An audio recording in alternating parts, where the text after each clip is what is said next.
ಕುಮಟಾ ಪುರಸಭೆ ವ್ಯಾಪ್ತಿಯ ರಸ್ತೆಯಲ್ಲಿ ಬೀದಿ ನಾಯಿ ಸತ್ತು ಹೋಗಿ ಅದರ ಕಳೇಬರ ಕೊಳೆತು ಗಬ್ಬೆದ್ದು ನಾರುತ್ತಿದ್ದರೂ ಪುರಸಭೆ ಸ್ವಚ್ಛತಾ ಕಾರ್ಮಿಕರು ಆ ಬಗ್ಗೆ ಅಲಕ್ಷ್ಯ ವಹಿಸುತ್ತಾರೆಂಬ ಆರೋಪ ಕೇಳಿಬಂದಿದೆ. ಈ ಕುರಿತಾದ ಒಂದು ವರದಿ ಇಲ್ಲಿದೆ ನೋಡಿ.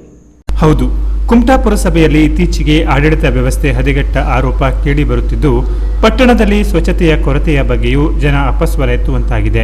ಪುರಸಭೆ ಮುಖ್ಯಾಧಿಕಾರಿ ಮತ್ತು ಕೆಲ ಅಧಿಕಾರಿಗಳು ಸಿಬ್ಬಂದಿ ನಡುವೆ ವೈಮನಸ್ಸು ಮೂಡಿದೆ.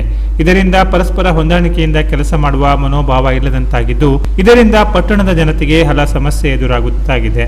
ಈ ಆರೋಪಕ್ಕೆ ಇಂಬು ನೀಡುವಂತೆ ಪಟ್ಟಣದ ವ್ಯಾಪ್ತಿಯ ಹಳಕಾರ್ ಕ್ರಾಸ್ ಬಳಿ ಬೀದಿ ನಾಯಿಯೊಂದು ಅಪಘಾತದಿಂದ ಮೃತಪಟ್ಟು 2 ದಿನಗಳು ಗತಿಸಿ ದುರ್ವಾಸನೆಗೆ ಕಾರಣವಾದರೂ ಪುರಸಭೆ ಸ್ವಚ್ಛತಾ ಕಾರ್ಮಿಕರು ಈ ಬಗ್ಗೆ ಅಲಕ್ಷ್ಯ ಮಾಡಿರುವ ಆರೋಪ ಕೇಳಿಬಂದಿದೆ. ಪುರಸಭೆಯ ತ್ಯಾಜ್ಯ ಡಂಪಿಂಗ್ ಯಾರ್ಡ್ನ ಕೇವಲ 50 ಮೀಟರ್ ದೂರದಲ್ಲೇ ಈ ನಾಯಿಯ ಕಳೇಬರ ಬಿದ್ದಿದ್ದರೂ ಆ ಬಗ್ಗೆ ಕ್ರಮ ವಹಿಸಿಲ್ಲ.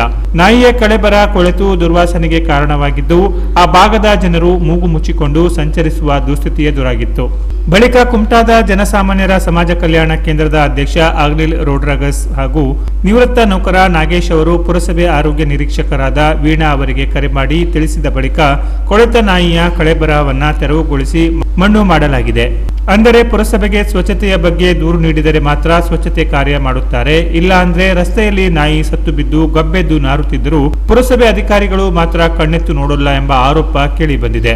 ಇಂಥ ತಾತ್ಸಾರ ಮನೋಭಾವ ಪುರಸಭೆ ನೌಕರರಲ್ಲಿ ಸಿಬ್ಬಂದಿಗಳಲ್ಲಿ ಮೂಡಿದೆ ಎಂದರೆ ಪುರಸಭೆಯ ಮುಖ್ಯಾಧಿಕಾರಿಗಳಿಗೆ ತಮ್ಮ ಕಚೇರಿಯ ನೌಕರರು ಮತ್ತು ಸಿಬ್ಬಂದಿಗಳ ಮೇಲೆ ಹಿಡಿತ ಇಲ್ಲ ಎಂದೇ ಹೇಳಲಾಗುತ್ತಿದೆ.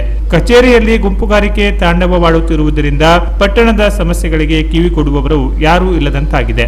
ಹಾಗಾಗಿ ಶಾಸಕರು ಮತ್ತು ಕುಮಟಾ ಸಹಾಯಕ ಆಯುಕ್ತರು ಈ ಬಗ್ಗೆ ಗಮನ ಹರಿಸಿ ಪುರಸಭೆ ಮುಖ್ಯಾಧಿಕಾರಿ ಮತ್ತು ಸಿಬ್ಬಂದಿಯ ನಡುವೆ ಮೂಡಿದ ಬಿಕ್ಕಟ್ಟನ್ನ ಪರಿಹರಿಸಿ ಸಾರ್ವಜನಿಕ ಕೆಲಸಗಳನ್ನ ಸಮರ್ಥವಾಗಿ ನಿರ್ವಹಿಸುವಂತೆ ಸ್ಪಷ್ಟ ಸೂಚನೆ ನೀಡಬೇಕು.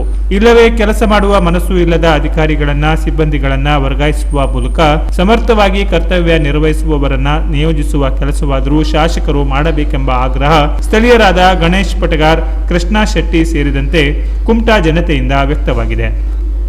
Canara plus news, Kumta.